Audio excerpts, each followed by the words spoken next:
I just Googled him, and he just died last month. Oh, no. Yeah. Well, okay. I'll have to cross out the part where I call him a moron. Call him a sainted moron if it makes it any better.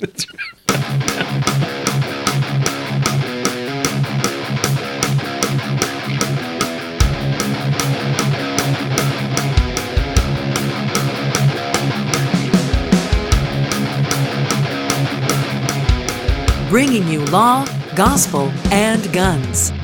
Welcome to Armed Lutheran Radio.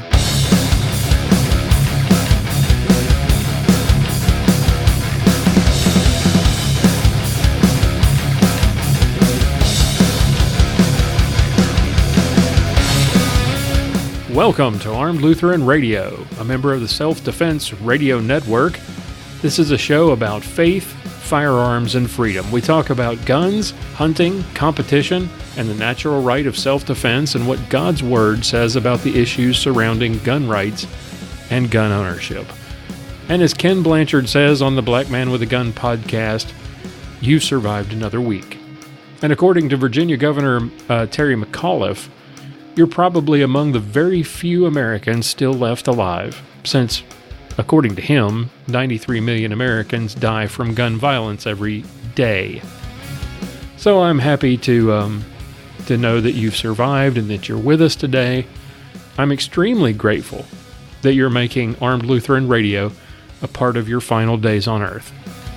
I'm your host, Lloyd Bailey, the Armed Lutheran, and this is episode 75, brought to you by Cook's Holsters, American-made custom Kydex holsters with a lifetime warranty and a 100% satisfaction guarantee. CooksHolsters.com. Well, welcome to the show. As you probably know by now, if you haven't been living under a rock, on Wednesday last, a man took an SKS rifle to a Virginia baseball field and opened fire on Republican lawmakers. 4 were wounded, and security, armed with handguns, returned fire, killing yet another unhinged liberal with a gun. It didn't take long for the anti-gun world to suddenly care about the lives of Republicans and to dance in their blood to call for more gun control. The survivors of the attack, however, weren't having any of it, much to the shock of the media, obviously. After being targeted by a mad gunman, how can anyone not be calling for more gun control? Well, it's simple. The congressman recognized that had Capitol Police security not been present, and they were only present because members of the House Republican leadership were there, they would have been sitting ducks, unarmed. In this case, good guys with guns stopped a bad guy with a gun. As the media and the left twisted and turned trying to find a reason and to shift focus away from the actual motives of the shooter, they ignored his connections to anti-Trump progressive groups, to his support for Bernie Sanders, to his social media posts about eliminating Republicans, and they lamely tried to blame Sarah Palin again. Yeah, that's just how pathetic the news media has become. The left tweeted and posted vile statements on social media celebrating the attack, wishing the shooter had been able to finish them off.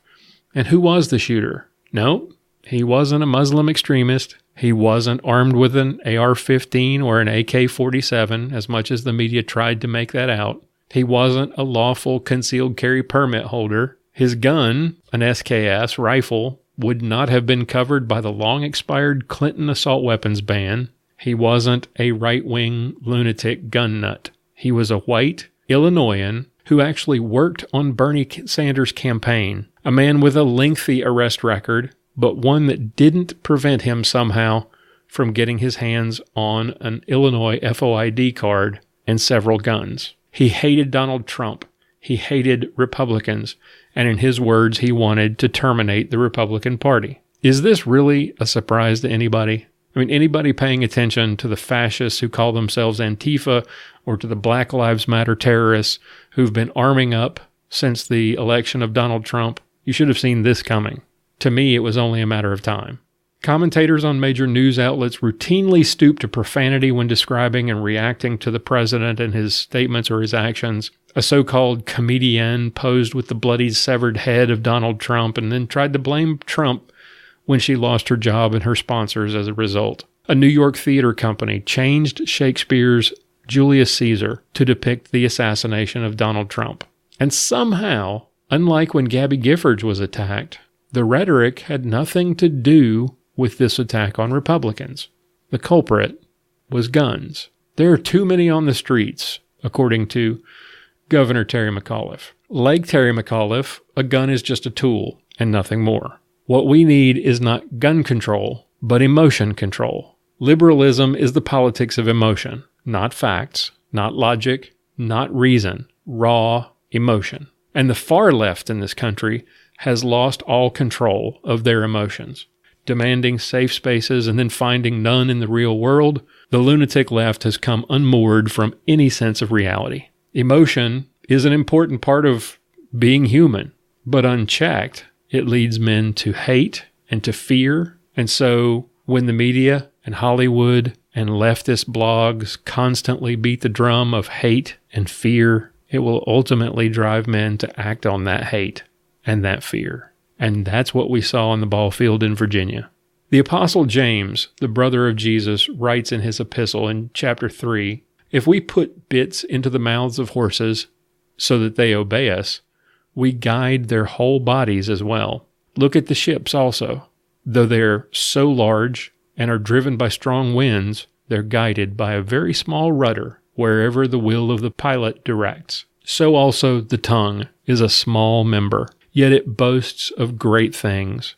How great a forest is set ablaze by such a small fire. And the tongue is a fire, a world of unrighteousness. The tongue is set among our members, straining the whole body, setting on fire the entire course of life, and set on fire by hell. For every kind of beast and bird, of reptile and sea creature, can be tamed and has been tamed by mankind, but no human can tame the tongue. It is a restless evil full of deadly poison.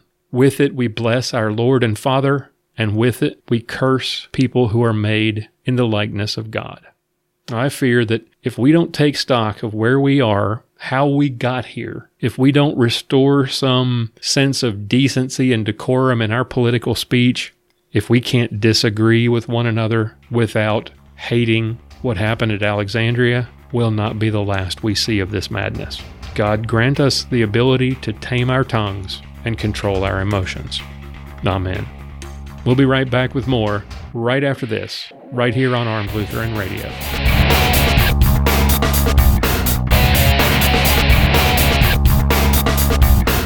A well-regulated militia being necessary to the security of a free state, the right of the people to keep and bear arms shall not be infringed.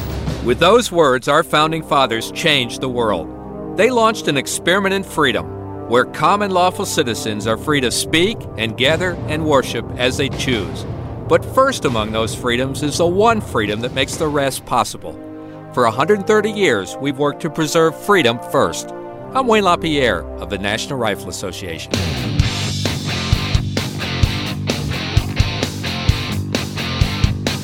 Welcome back. It's time now to dig into the mailbag and to respond to some listener feedback, as promised last week. Our next message is from Sean Etheridge, and Sean writes, "Thank you for the ALR podcasts. I really appreciate them when driving, and your format is great for learning, reinforcing, and including my wife and family and the recipients of the program. Thanks for being some testosterone, but not all testosterone." In episode 59, Sean continues, you discussed whether or not guns belong in church, and I would just like to add a biblical instance of a weapon being at church. And he mentions the example of 1 Samuel 21:9, and says, it seems like that's one example of the scriptures of a self-defense weapon in church coming in handy. Again, thanks for the program with its variety of features. Blessings in Christ our Savior. Well, this is an excellent example, Sean, and I appreciate you reminding me of it. I had forgotten about this one.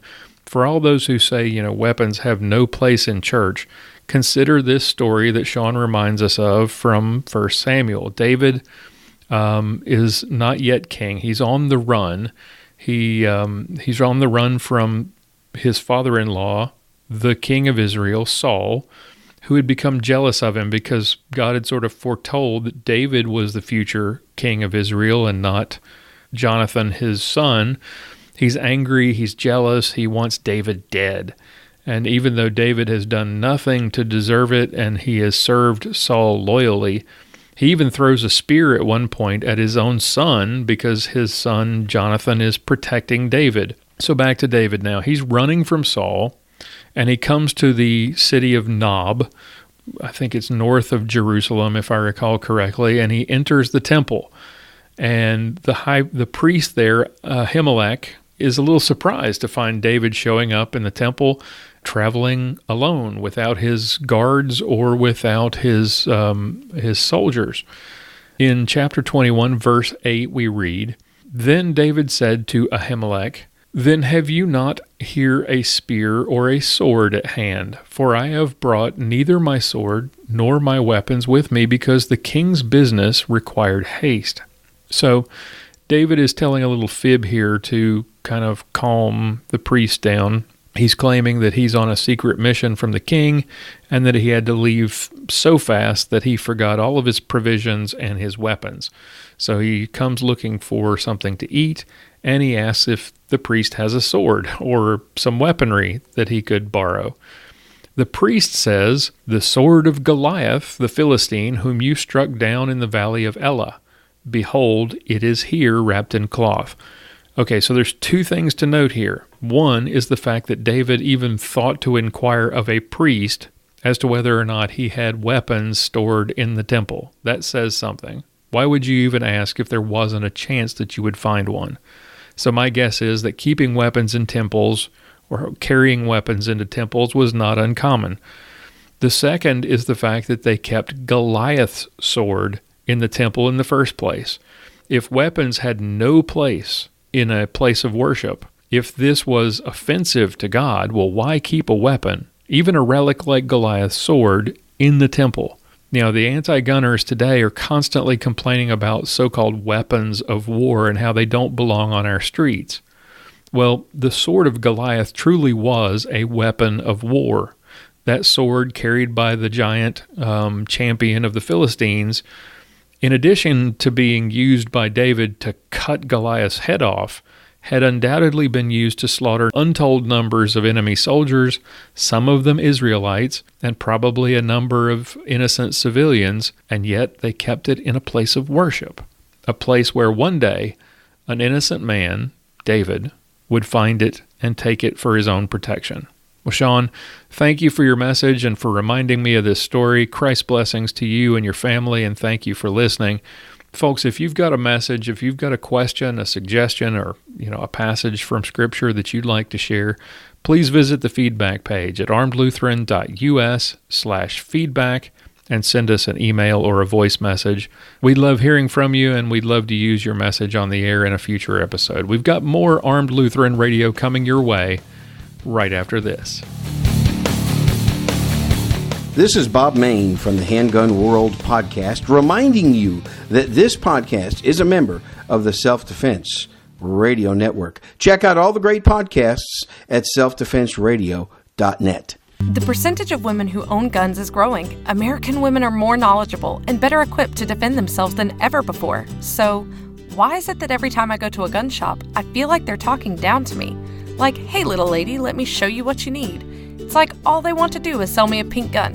If you're tired of feeling that too, visit Guns for Gals, a specialty firearms boutique designed to empower women with information about firearm safety and to equip them with the means to protect themselves.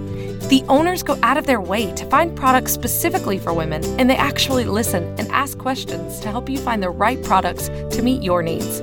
If they wouldn't own it themselves, they won't sell it. Guns for Gals is located at 2035 Central Circle, Suite 108 in McKinney, Texas. Open Monday 1 to 6 and Tuesday through Thursday 11 to 7. And on weekends, you can find them at a gun show near you. Or shop online at www.gunsforgals.com. Guns for Gals, more than just a gun shop. It's how gun shopping should be.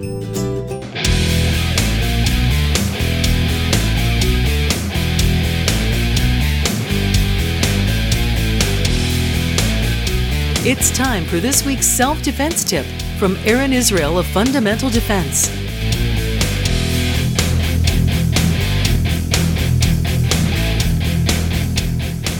Hey folks, this is Aaron Israel with Fundamental Defense, here with your personal defense tip of the week. This week I want to talk to you about gun safety and how I think we misunderstand the whole concept. I'm reading a story right now about a 19-year-old boy who killed his 19-year-old girlfriend with a firearm that was given to him as a gift for graduation by the girl's father.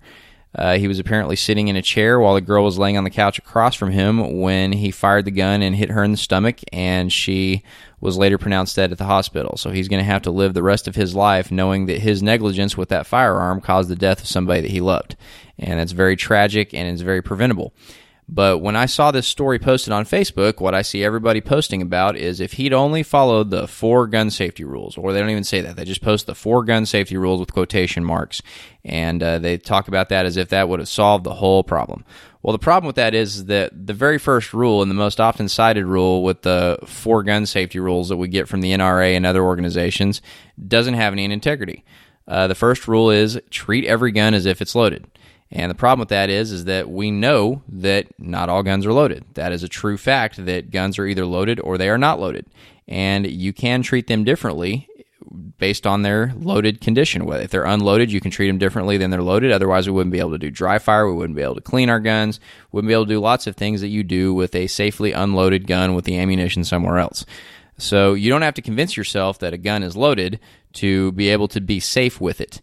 And to believe that that is a good rule, I think, lacks integrity. And it also causes what's called cognitive dissonance, where you're not able to very well convince yourself that something is true that you know is not true or that you believe is not true. All the people, I guarantee you, who have shot someone with a firearm accidentally believed that their gun was unloaded or they wouldn't have been messing around with it.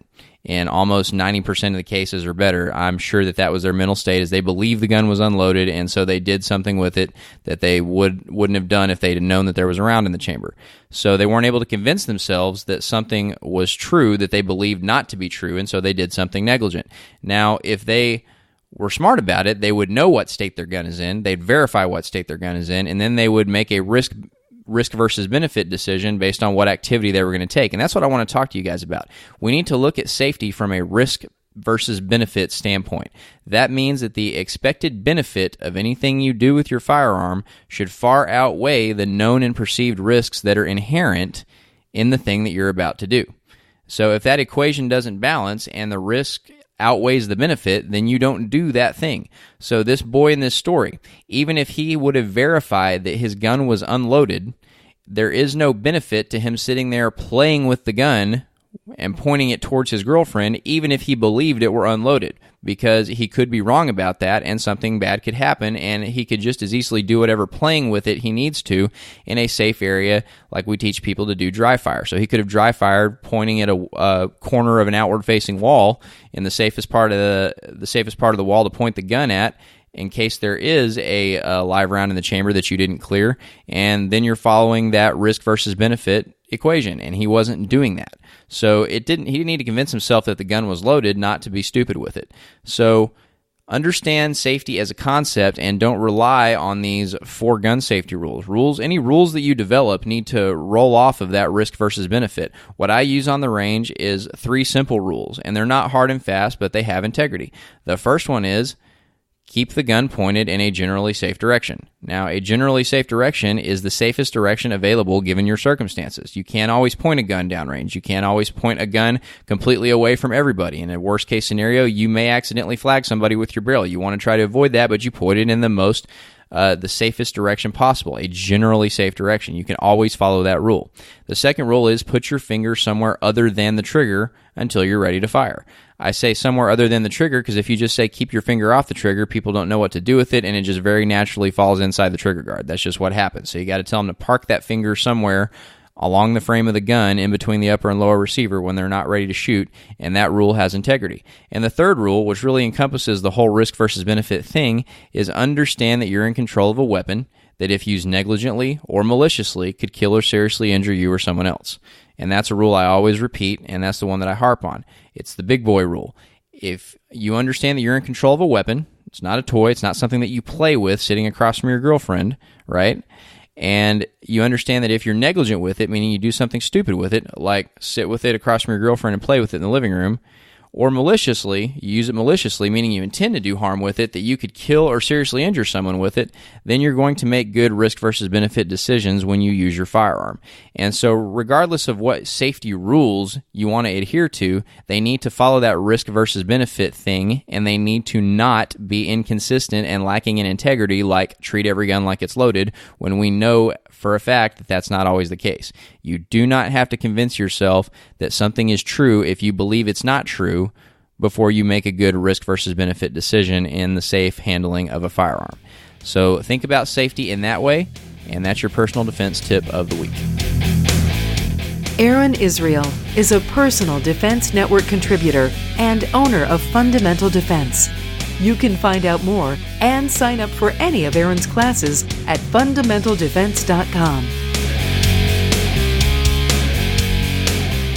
As many of you know, Sergeant Bill and I are competitive shooters. We're also reloaders. Bill helped me to get started last year, but I've still got a lot to learn. One thing I do know, though, you need a good source for supplies and components. So let me tell you about U.S. Reloading Supply. Yeah, there are bigger suppliers out there, but what sets U.S. Reloading Supply apart from the rest is their dedication to customer satisfaction. Check them out at usreloadingsupply.com. They carry the top name brands like Starline, Rainier, Barry's, Remington, Spear, and Hornady. If you've got a special order like primers and powder that you don't see on their website, give them a call for a quote. I did and got a great price. Excellent customer service, fast delivery, prices that include shipping, and a promise to match or beat any retailer's price, including shipping. Call them today, 941-451-7357, or visit them today at usreloadingsupply.com and use the promo code Lutheran2017 to save 10% off your order. usreloadingsupply.com.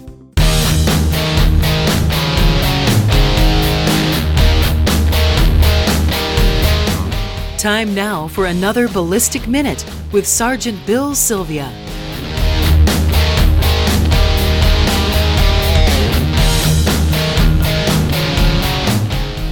Hey, this is Sergeant Bill. Here's your Ballistic Minute.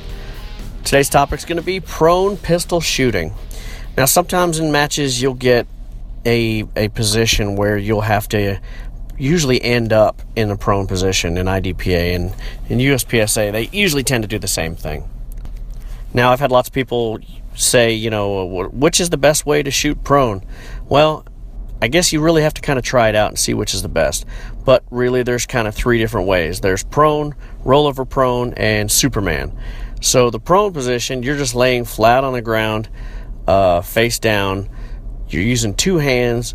It's pretty well supported, but sometimes you have to kind of raise your hands and the gun up off the ground a little bit because the targets will be a little bit up. So it's good, but it's still not super easy. Then there's the rollover prone. That's kind of where you pick a side and you're laying on that side, kind of curled up. So you're going to be laying on your gear. You're going to be laying on your holster or your mag pouches, depending on which side you're on, which is kind of uncomfortable and makes it kind of weird. You're kind of balancing sometimes. What if you need to reload? It makes it kind of hard to do if you're laying on your mag pouches. Your sights are not in the usual alignment. You know, instead of sights on top of the barrel, they're going to be sights beside the barrel. So it's going to give you some weird, you know, you're not going to be hitting right where your point of impact is not going to be where your point of aim is. It's kind of hard to adjust positions because you're kind of, to use a jiu-jitsu term, you're going to be shrimping, which you can move around, but it's easier to make big movements instead of small movements to adjust from one target to another. And that also makes your transitions kind of weird because they're all up and down in relation to the way you see them because you're laying on your side. So rollover prone is actually pretty good, but it takes a little practice, a little getting used to. And then last but not least is the Superman position. Superman position is kind of like the regular prone where you're laying flat on your stomach, but you'll take your support hand off the gun and you'll use it to prop up off the ground, either your elbow or your hand, so that your upper body is raised off the ground and you're basically shooting one-handed.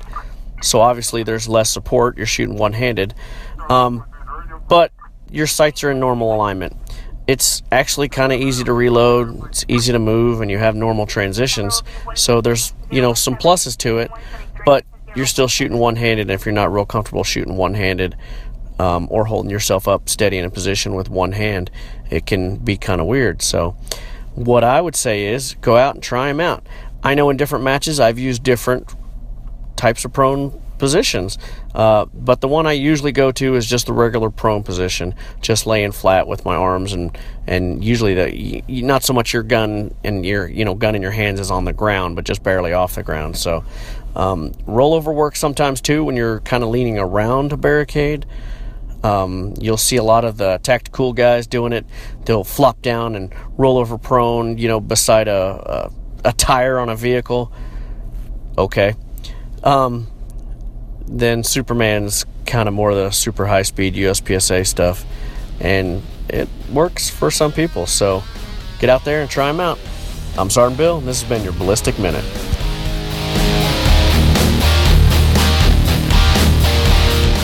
Sergeant Bill Silvia is a 15-year veteran of the Dallas Police Department and masterclass competitive shooter.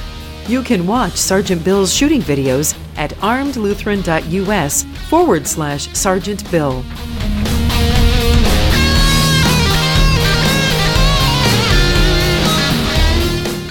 It's the Bill of Rights, not the Bill of Needs. I'm Alan Gottlieb, founder of the Second Amendment Foundation. When someone says we don't need that kind of gun, remind them the Founding Fathers determined what rights our Constitution should protect. There's a world of difference between rights and needs. It is not the function of government to tell us what we need or what we don't. Certainly no one needs an assault rifle or a Saturday Night Special, or for that matter, no one needs a Corvette with a high-capacity horsepower engine capable of speeds to 150 miles per hour. But in the hands of honest, responsible individuals, we have the right of choice. We have the right to read books others don't like. We have the right to listen to any radio program we choose. We have the right to dress the way we want to. We also have the right to own firearms of our choice. So the next time someone tells you you don't need something, tell them it's the Bill of Rights, not the Bill of Needs. Join the Second Amendment Foundation today so that this message and our Bill of Rights might live. Call 425-454-7012. That's 425-454-7012.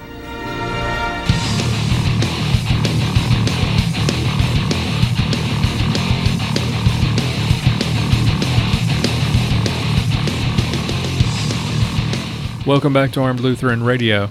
As I mentioned last week, Sergeant Bill and I had gotten back from the Oklahoma State IDPA Championship in Tulsa, and I decided last week to switch to SSP, that's stock service pistol, to shoot a new gun, the TP9SF Elite from Canik. Now it's spelled Canik, C-A-N-I-K, as the manufacturer, and you may hear it pronounced a variety of ways if you go to a gun store or if you watch videos online. You might see it pronounced Canik or Chanik or Canik. I've terribly misspelled it or mispronounced it in a previous episode. The gun is made in Turkey.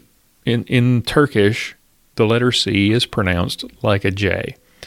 And I know this because my friend Bora Angel, one of my squad mates last weekend, is our resident Turk. Bora took second place CDP expert in the match just behind Sergeant Bill. And he explained the pronunciation of the letter C in Turkish. I'm a fan of Turkish handguns, by the way. I've reviewed the original TP9 back in February of 2014. I still own the Canik Stingray C, the TriStar P120 made by Canik, which is basically a clone of the CZ75 SP01, and the Sarselmaz B6 Hawk, which is a sort of a clone of the CZ75 with sort of its own twist. The Canik TP9 series is based on the Walther P99, the Smith & Wesson SW99, and the Magnum Research MR9 designs, with some improvements made in each iteration based on customer feedback since the original release back in, I think it was in 2013 or 2014. The TP9 V2 made some improvements to the trigger. The TP9SA was a single action variant which changed the trigger completely, introducing a more Glock-like, I guess, trigger. It had, instead of a single piece trigger, it had a smooth, crisp trigger with the little trigger shoe safety, the dingus in the trigger, and it was some people even had compared that trigger to the Walther PPQ. The TP9SF is the full-size version of the gun that I shot over the weekend. It eliminates the decocking button from the top of the slide that goes all the way back to the Walther designs, and it does some further refinements in the trigger pull. The TP9SF Elite is the first mid-size version in the TP9 series. It features a full-size polymer frame with a tungsten Cerakote finish on the slide, which I really like. And it's called a mid-size version, but it's really only half an inch smaller than the TP9SF, and the slide is almost exactly the same length as a Glock 17. This is a duty-sized gun, but it's designed to be a little bit easier to conceal. It's got tons of features right out of the box, which are really cool. It's got a loaded chamber indicator on the top of the slide, which is visible and tactile. It has a cocked striker indicator at the back of the slide, so when the striker is cocked, you can see a little red pin that pokes out of the back of the slide. There are 3 interchangeable back straps so that you can adjust the thickness of the grip to your liking. It has a 1913 Picatinny rail for mounting lights and lasers.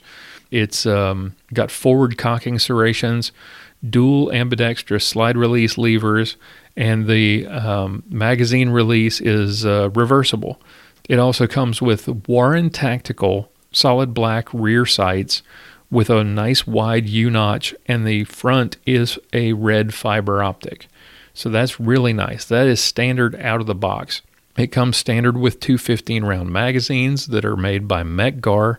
The gun will also accept any of the old TP9 magazines going back to version 1. Any of the 18 or 20-round magazines will fit in the TP9SF Elite. As with all the TP9 pistols, the SF Elite comes with a molded paddle holster similar to the Blackhawk Serpa. It's a piece of junk, but it will get you out on the range while you wait for a custom holster to arrive. The grip is not the best in terms of grippiness. It's pretty good. It's got some nice round dimples on the back straps. On the front, they're squares, raised squares. The side panels are kind of SIG-like, a little more muted, a little more aggressive than, say, the Gen 3 Glocks, but not quite SIG-level aggressive. So I added some rubberized grip tape to deal with the summer heat. I knew it would be kind of sweaty and hot, so I figured I'd add a little texture there. Size-wise, the TP9SF Elite is a mixture of Glock 17 and Glock 19. It's the same length as the Glock 19, but the height-wise, it's somewhere in between. In terms of width, it's significantly wider than the Glocks, and even wider than the Glock 21, which is beefy. But I think that's only if you add in the 2 large HK-style slide lock levers on either side. So really the thickness of the slide, I would have to measure it myself, but I don't think it's that much bigger than the Glock 17 or 19 if you don't measure the slide lock levers. The barrel is almost 2/10 of an inch longer than the Glock 19, and the unloaded weight is about 0.6 ounces heavier than the Glock 17, so it's very similar in weight. The real difference, though, between the TP9SF Elite and the Glocks, any of the Glocks, is the trigger. Out of the box, it is absolutely the best trigger I have ever felt. Unlike the stiff, kind of stagey Glock triggers, the SF Elite has a nice smooth take-up. There's no stacking. There's no creep. It's very, very smooth. And then you get a nice, solid, crisp, clean break. No over travel. It's just, the reset's amazing. It's super short and audible and tactile. I mean, the Walther PPQ trigger has long been thought of as the best trigger out of the box. And for years, I would have agreed until I got my hands on this gun. And I had heard some people say and read some reviews that suggested that this trigger is better than the PPQ. I didn't believe it until I got my hands on it. The lighter trigger and the competition sights made it easier for me to get my sights on target and make shots even with my Glock 34, where I've adjusted the trigger and polished everything up and changed some parts out, I still find myself dipping my wrists and pulling shots because the trigger is just a little bit heavier and it's kind of stagey. Disassembly is really easy. It's very similar to pretty much any striker-fired semi-auto you've ever disassembled. Inside, the internals look pretty much like every other striker-fired gun you've ever seen. The milling on the inside of the slide is absolutely excellent. There were only 2 issues that I found with the TP9SF Elite, though. And the first is operator issue. As I've mentioned in the past, I have a bad habit of riding the slide lock on certain guns, HKs, SIGs, Steyr. I did ride the slide lock a couple of times during the match, but with practice, that's something I can break. That's just a bad habit. It's not a gun issue. It's user error. The one issue that I did find with the gun had to do with the magazine release. It's steel, which is nice, but the tab that locks into the groove in the body of the magazine and holds it in place is a little bit bigger than it needs to be. And when the gun is empty, you don't really notice. The magazines drop right out. But if there's a round in the chamber and rounds in the magazine, the downward pressure of the rounds pressing against the follower and against the spring create tension on the magazine release, and that tension makes it requires some effort to remove the magazine. Depending on how much ammunition was in the magazine, I had to actually take my thumbs and pull the magazine free. So it looks to me like maybe a little sanding may do the trick. We'll see. I'll get the Dremel out and maybe do a little touch up and see what I can come up with. I ran drills a week before the match, out of the box, absolutely no issues, no failures, no failure to feed or failure to eject. I cleaned it, lubed it up, took it to Oklahoma, shot the match with it. Again, no issues at all, not a single hiccup, except for the user error that I mentioned before, resting my thumb on the slide lock lever, and I ended up finishing 4th place. The best part about this gun is that you can get it for under $400, which is really unheard of for a gun of this quality. With the trigger that it's got and all the features that it comes with, it's just an absolutely great value. You could probably find it for under $400, and if you can, jump on it. It's a great deal. So my recommendation, the TP9SF Elite from Canik. Excellent buy, 4 stars. Go check it out. You will not be disappointed. All right, we'll be back with more right after this, right here on Armed Lutheran Radio.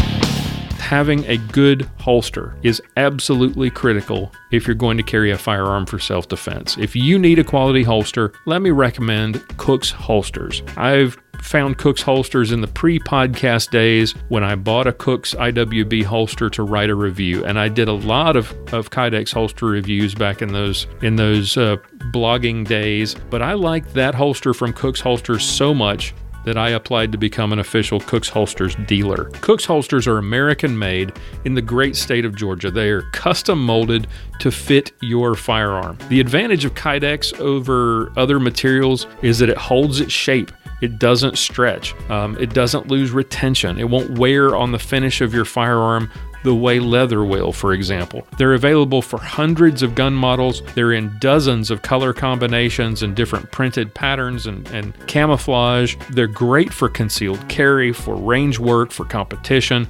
They come with a lifetime warranty against defects and a 100% satisfaction guarantee. Check them out today, www.cooksholsters.com, or visit the Armed Lutheran shop at armedlutheran.us/shop. Use the promo code ARMEDPODCAST to save 10% off of your order, and make sure you've got a quality holster and don't settle for anything less. Go to cooksholsters.com today.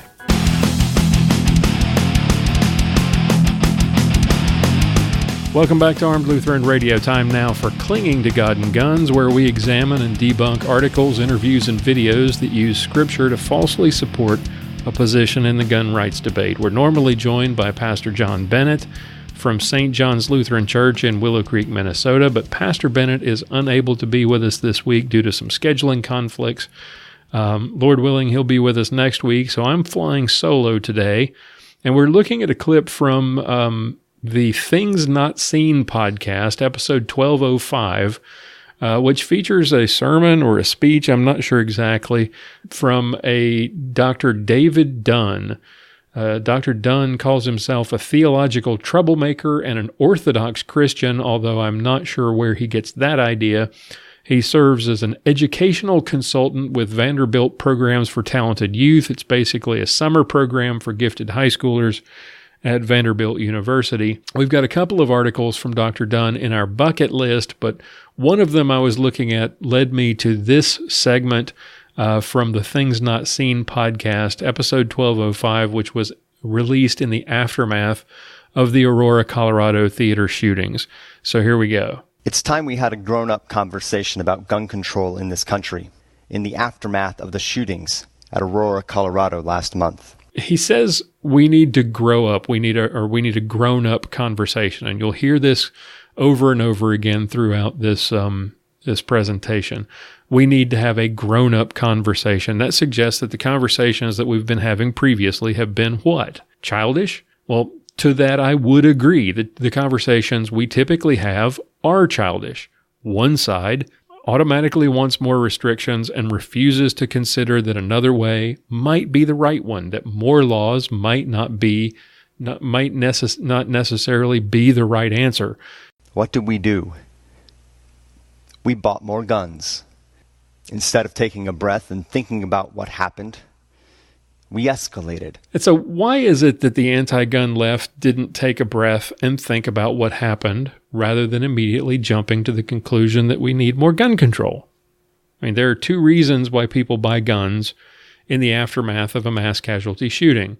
One is the correct recognition of the fact that, to use a phrase from Dave Spalding, you're your own first responder.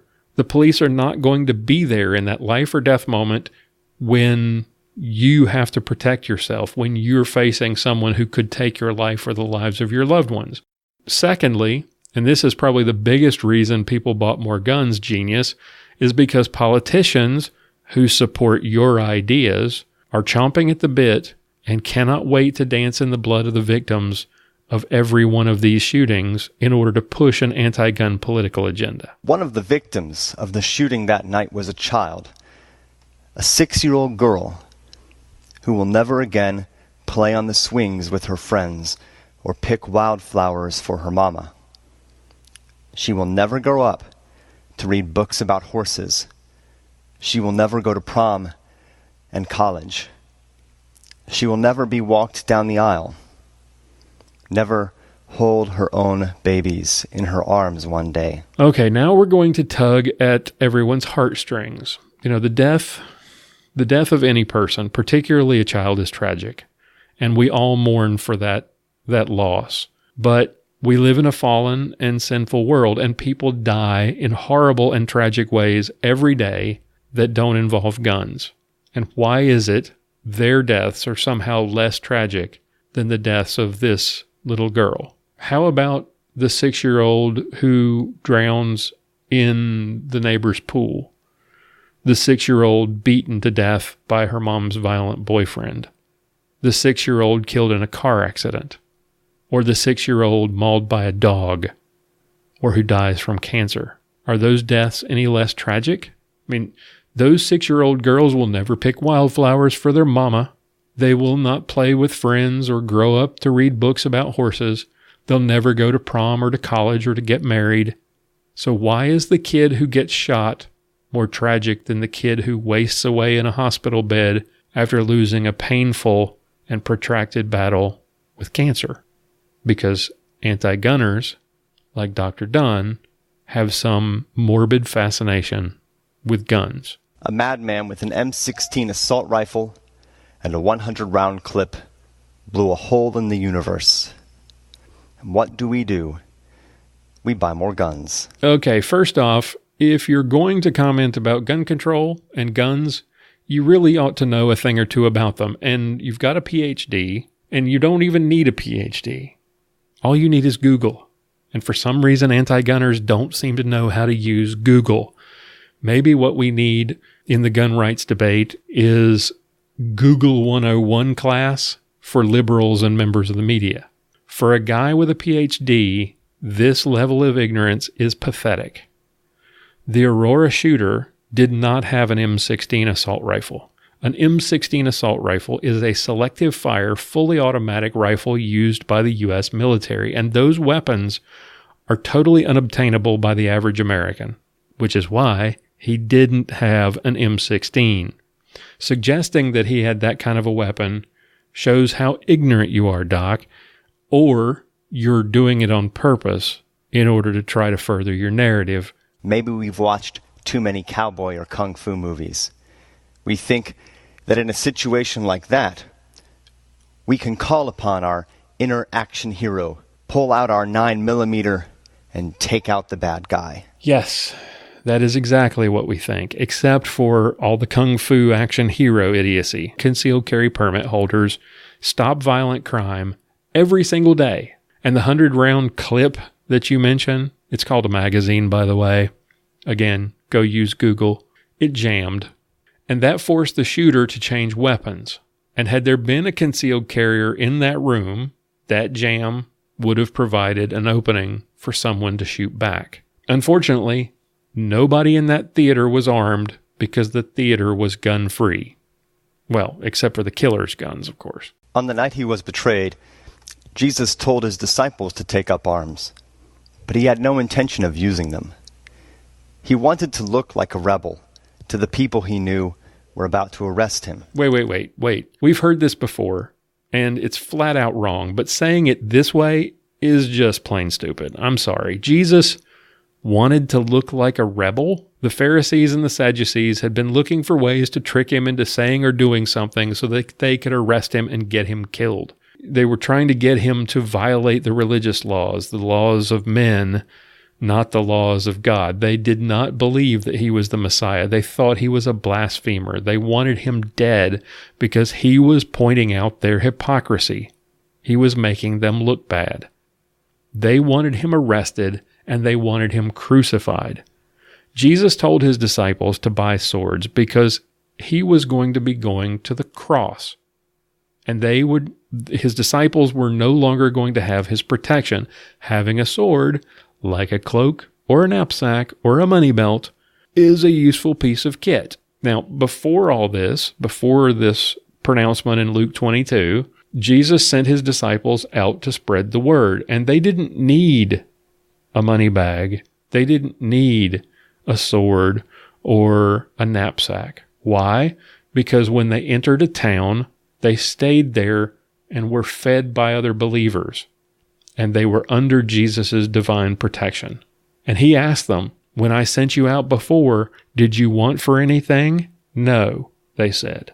So, Christ, foretelling his death and warning the disciples that they're now going to have to fend for themselves as they go out to spread the good news, they probably are going to need a knapsack and a money bag and a sword, because they're going to need to buy provisions and probably to sleep by the side of the road, because nobody's going to want to take them in and risk the wrath of the Sanhedrin or the Roman government for harboring Christ's disciples. And the roads were filled with cutthroats and wild animals and robbers, and a sword would come in handy for self-defense. But the disciples didn't get it. When Peter saw the temple guard, he drew his sword and cut off the ear of the high priest's servant. But Jesus said to him, "Put away your sword. Those who live by the sword will die by the sword." Okay, here we go again. Remember, Christ's mission was to go to the cross to die for our sins.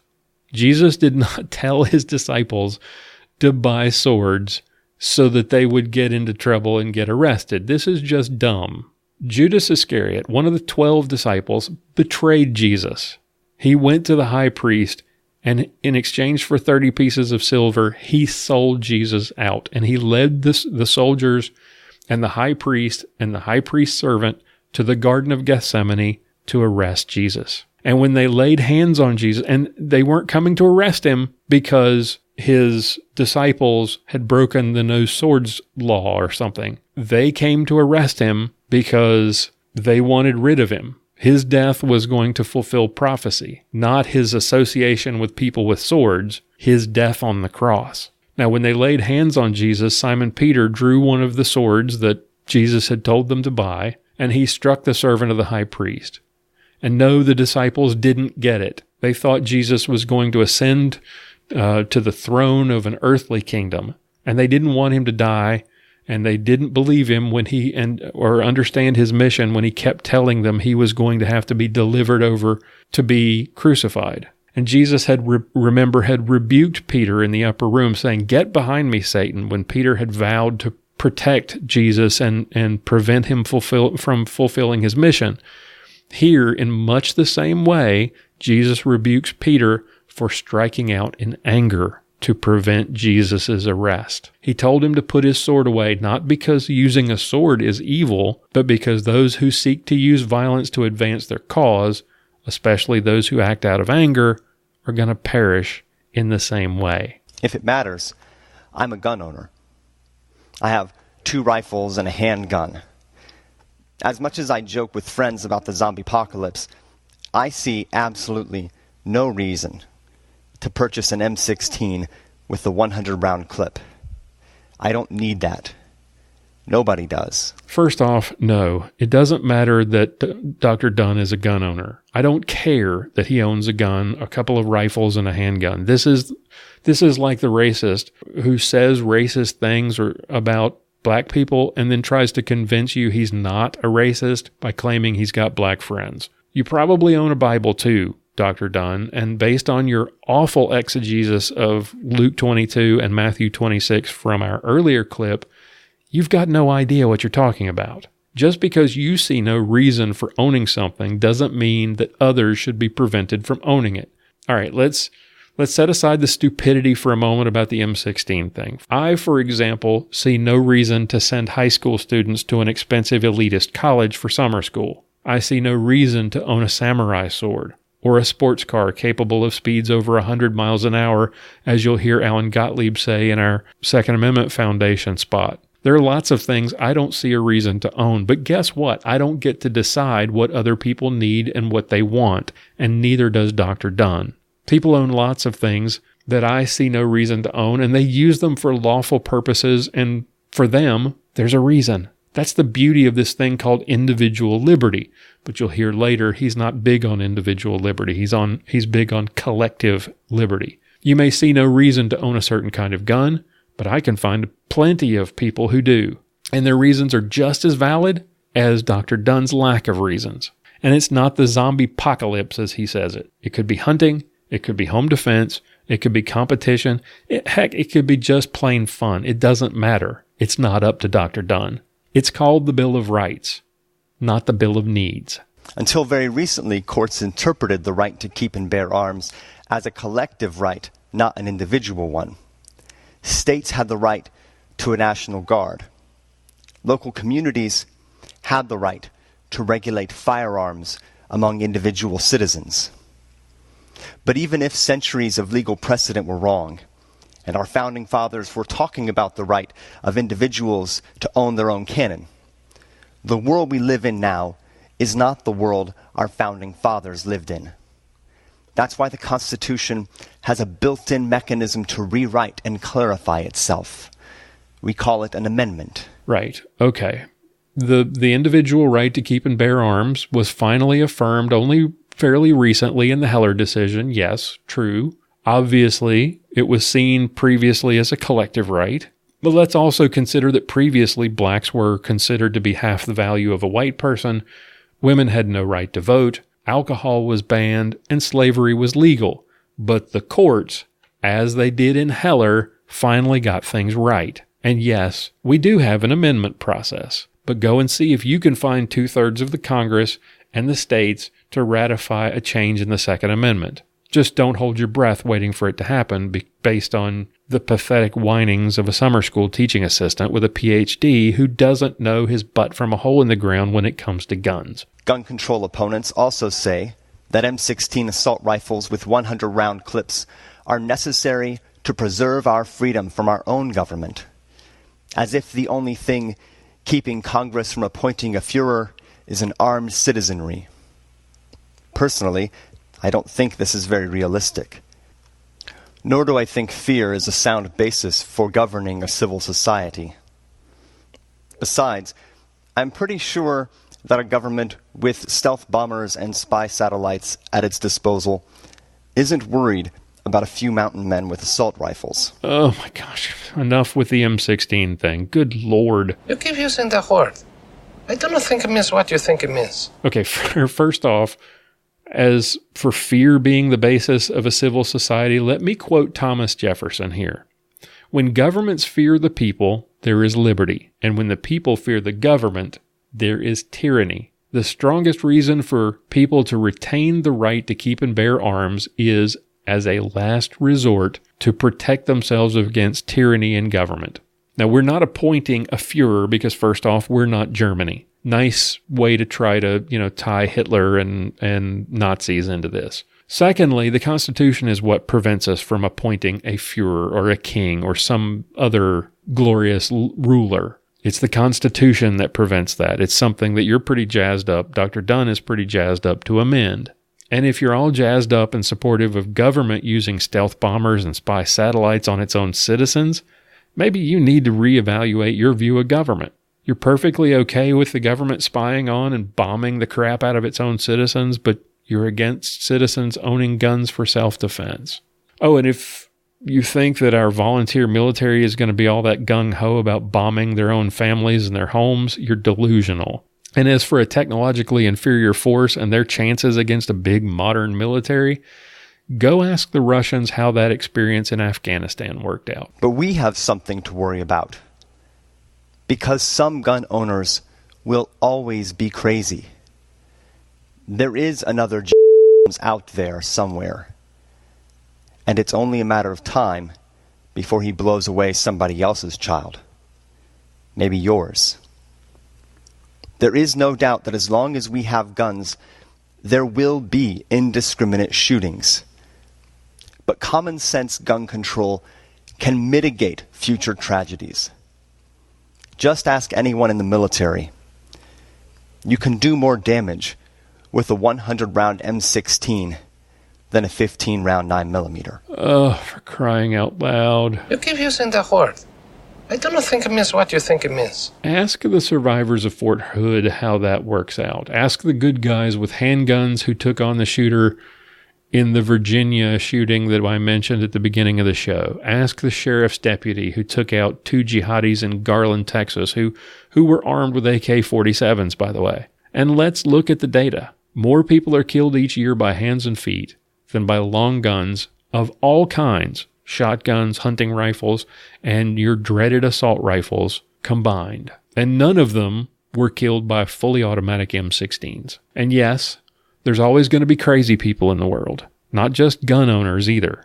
Democrats mostly, jihadists, gangbangers, and yet, even in places where semi-automatic or automatic rifles are illegal, like France, crazy people still get their hands on them. And where they can't, like London and Manchester, they use other means. Cars, or knives, or both. And since crazy people may get their hands on cars or knives, maybe we should put restrictions on them too. This is the same mentality that says we need to ban sugary drinks over 16 ounces or trans fats because some people can't control themselves and will eat too much and get fat. It's called dangerous liberty, and I'd rather have it than the safe tyranny that Dr. Dunn seems to prefer. A lot of people who fight against common sense gun control hold conservative views on other social issues, like abortion. I wonder if they have ever thought about how thoroughly hypocritical it is to say they are pro-life, while opposing policies that will definitely save the lives of others. I gotta stop right there. This is just so much BS. Let me turn this around on Dr. Dunn. Many who support ineffective gun control ideas also hold liberal views on other social issues like abortion. I wonder if they have ever considered how thoroughly hypocritical it is to claim to want to save the lives of children while supporting unlimited, unrestricted abortion that kills 1.5 million unborn children every year. And at this point in the next clip, the spite and the condescension are going to get ratcheted up. We're beyond having a conversation at this point. He talked at the beginning about needing to have a grown-up conversation, but now he's going to turn this into an arrogant, pedantic lecture. I understand that it's not fair.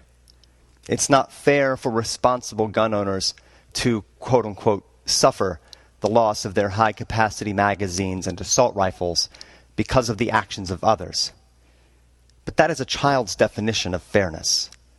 The last time I checked, deer don't have opposable thumbs. Assault rifles like the kind James Holmes used are nothing more than toys. If you don't want to give up your toy to possibly save a little girl's life, you need to grow up. Well, here's where Dr. Dunn's vitriol and hatred for guns and gun owners just gushes out of every pore.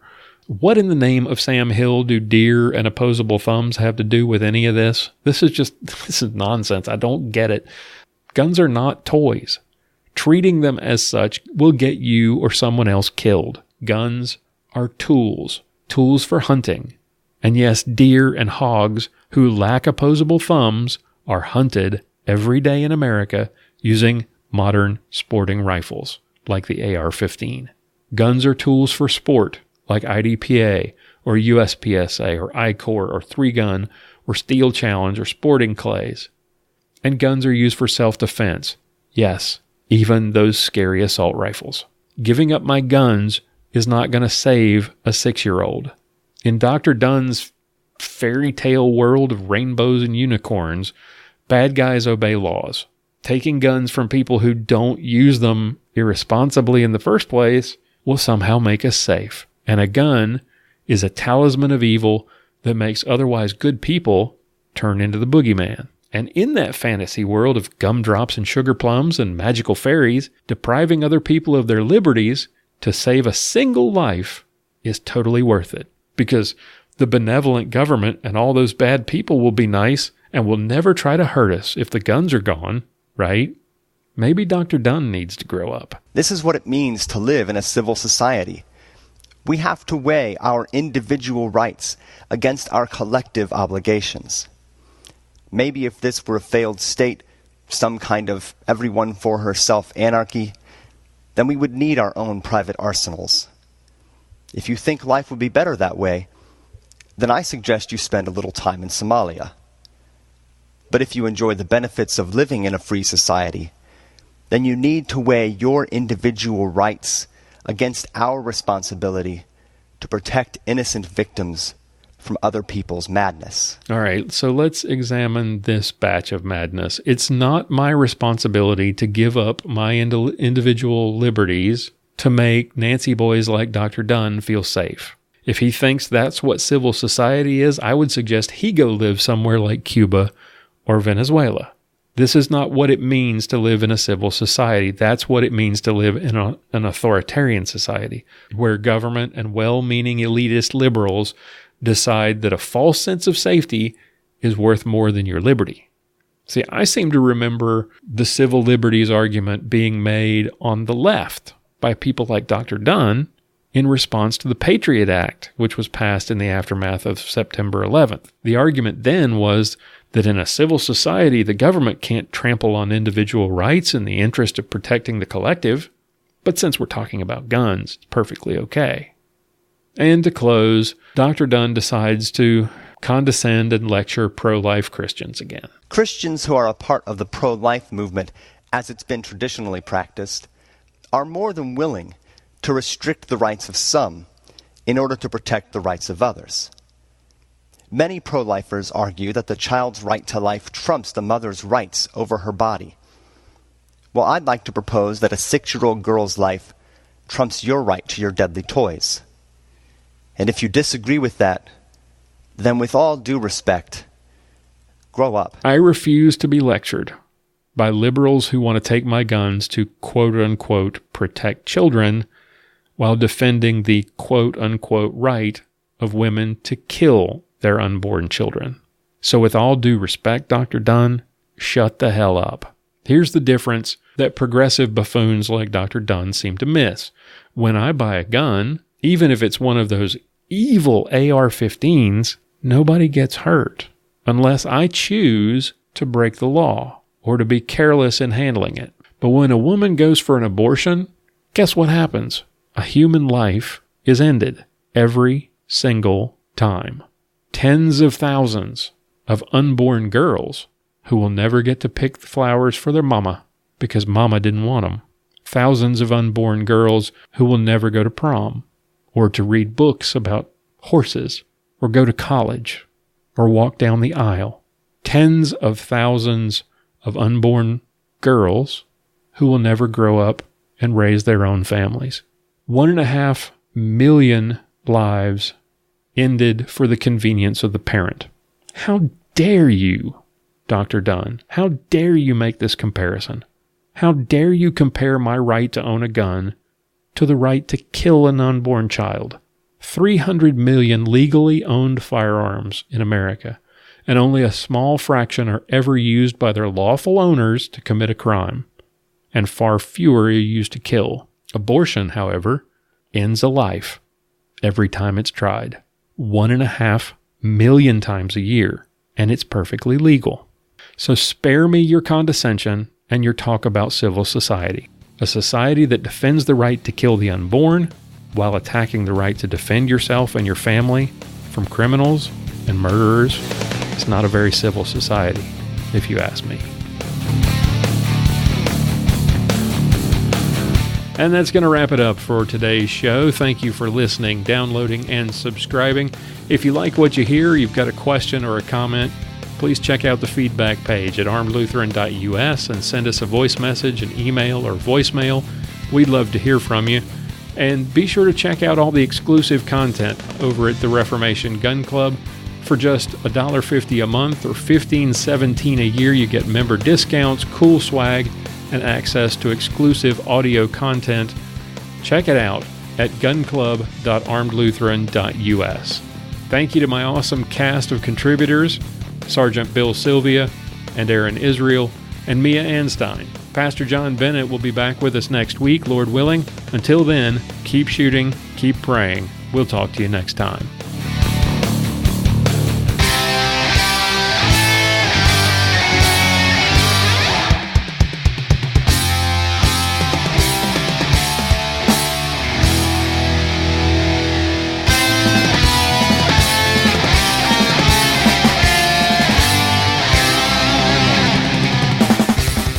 Thank you for listening to this episode of Armed Lutheran Radio. For show notes, be sure to visit our website at www.armedlutheran.us. You can subscribe to this podcast on iTunes, Google Play, Stitcher Radio, and TuneIn. This podcast is made possible by Cook's Holsters and contributions from listeners like you.